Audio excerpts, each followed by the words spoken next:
of very, very powerful nations, which at the time had the most sophisticated weapons and the greatest armies. The people living in Iraq and Afghanistan just laughed at them. They were just going to wait them out, fight these guerrilla wars, until finally they left, which happened inevitably every time.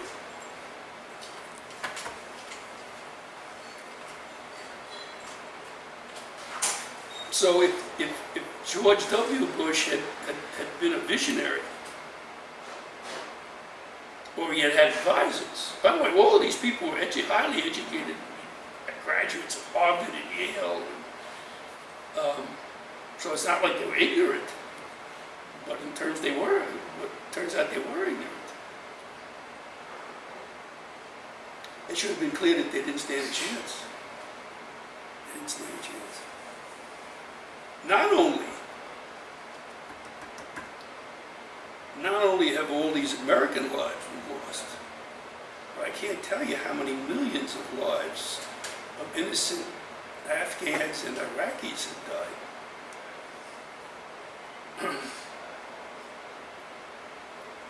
The American Medical Association decided it wanted to find out what was the cause of the millions of deaths. So they sent some doctors to spend years in those countries.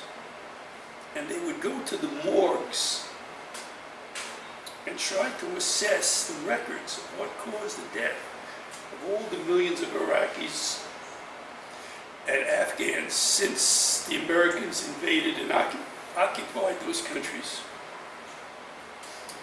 in the early 2001.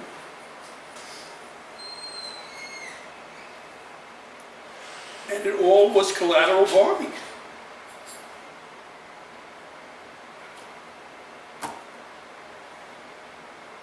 And soldiers who couldn't distinguish between Al-Qaeda and just a normal Iraqi or Afghan citizen. And in the middle of the night got nervous and blew the brains out of families, blew up their homes and all their children. Economists wanted to figure out how much money has the United States, just the United States, spent on those wars. They published treatises and books on it in excess of $3 trillion. So because of this terrible mistake, idealism, without moving into step 2, over 5,000 American lives have been lost. Millions of innocent Afghans and Iraqis have died, and this country has spent in excess of $3 trillion. Not to speak of, and this is a more recent phenomenon. You see, if this had been Vietnam or Korea or World War II or World War I or the Civil War, most of the Americans who were wounded in these places would have died on the spot from severe head wounds. But because of the achievements in American medicine, these guys were kept alive. Right? And I'm glad they're kept alive. But this $3 trillion is going to quickly turn into an excess of $4 trillion in caring for these poor souls for the rest of their lives. Keeping these folks alive on machines for the rest of their lives. Which is what should happen. So this is what happens when, this is what Aristotle predicted would happen when you don't get that leadership. It's not just an abstract mistake. You understand? It filters down to living, breathing, and now dead and suffering human beings.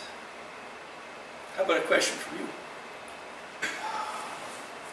I really can't think of any right now. Okay, so as far as to go back to Obama and contemporary times and contemporary political leaders, do you think that Obama would have accomplished his noble, ideal goal of universal health care if he was craftier? Yeah. Or is it because of political polarization or our lack of, or all of our American cynicism, or do you think it's possible? You're really something. You're really so intelligent. You really are so intelligent. So here's what he should have done. Okay? Like Washington, he had to get the trust of the American people. so that eventually he could say, trust me on this Obamacare, we got to go. I know that you think this is socialism, but then he tells the story about Bismarck and the end of the 19th century Germany, and blah, blah, blah, blah, blah. He reminds us that at the time, the person fighting Obamacare the most, Sarah Palin's family, when she was sick as a youngster, took her to Canada in their socialistic system to get the health care she needed to get better and stay alive. But before he could get to that point, he had to get the support of the American people. So he had to come up with a program that virtually everyone would support, and only fools would fight. And that would be fix and rebuild all the roads in this country, all the bridges, all the airports, and all the trains and outdated rails. Understand? Now, in order to do that, you got to bring troops back, save some of that extra $3 trillion. Instead of building roads in Afghanistan, we're building here. I was reminded of that when that terrible accident took place in what was that, Philadelphia. Yeah. So,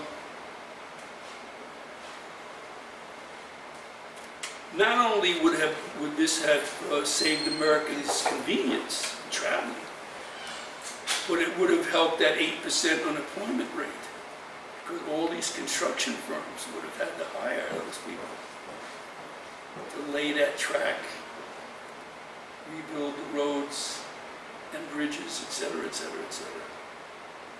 Understand? What? Now,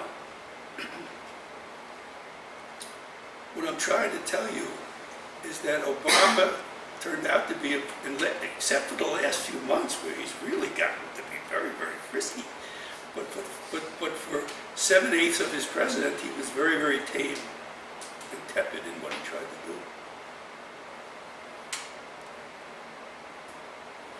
So why do you suppose he was hated so much? I mean, you hate somebody who's accomplishing. Everyone, a very significant part of the United States hated Roosevelt, even the farmers, I told you. Obviously, Lincoln was hated. They assassinated him. But they accomplished great things. Obama didn't. Why do you suppose he was hated so much? They don't like change. People don't like change, but he didn't bring about great change. And I've thought about this and thought about this. It really is racism. I don't know what to tell you. And you can see how deep-rooted racism in this country is only half black. I mean, you know. So he was going to get opposition. But how could someone stand up, a U.S. representative from Philadelphia, and say, I hate Obama and I don't want to fix the trains in Philadelphia and Washington, D.C.? People would laugh at them. So if he had done that and shown the American people what a positive effect that would have had on not only our infrastructure, but our unemployment, he might then have moved into step 2 and said, you trusted me on this, it worked, now maybe you could trust me on a single server.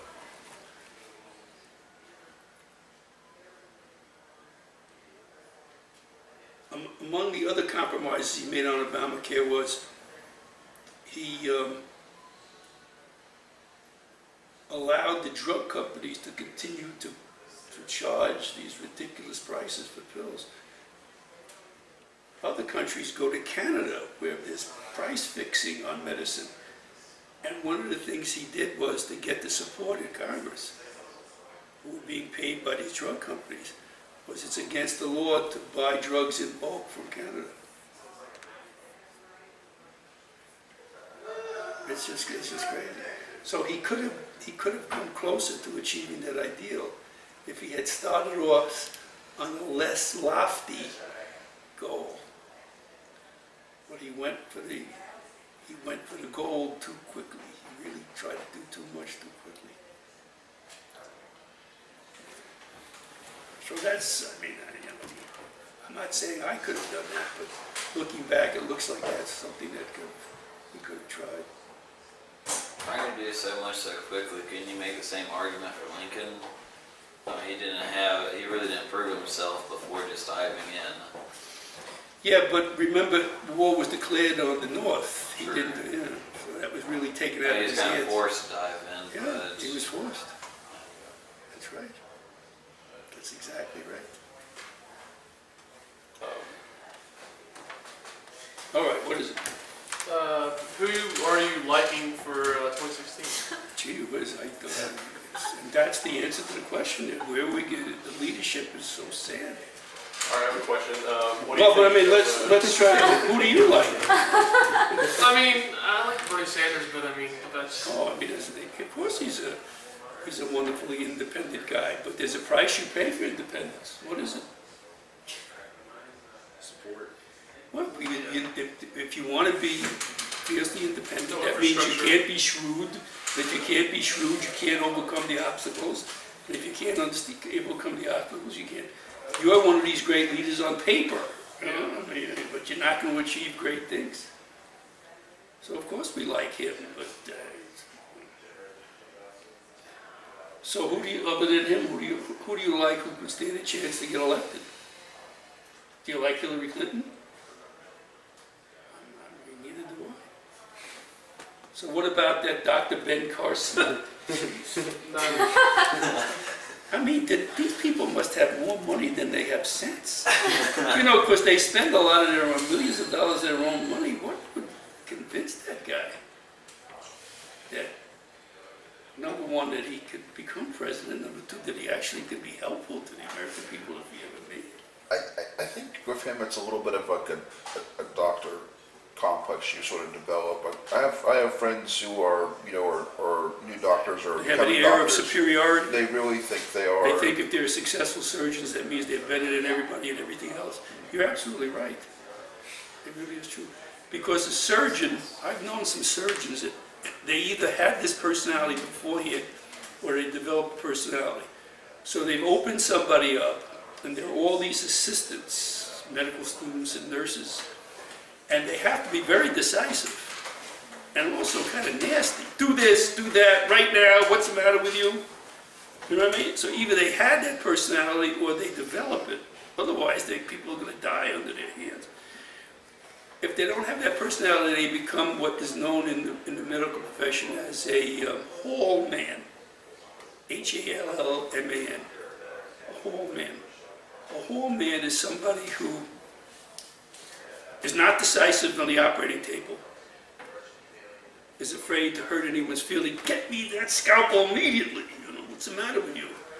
And so a lot of people die under his care, but he's very good with the family in the hall after the operation, commiserating with them about the death of their beloved grandfather. So they either had that kind of personality, I'm better than you, do what I tell you right now, or they had to develop in medical school in order to save the patient. You're absolutely right. And I think that's exactly right. He just thinks that he was a great, he saved many children who had brain diseases. I think you're absolutely right about that. So there you are. I mean, who could it possibly be? It's very sad for this country. who would you support if you could support somebody though? There's not one person. It's how, okay. No.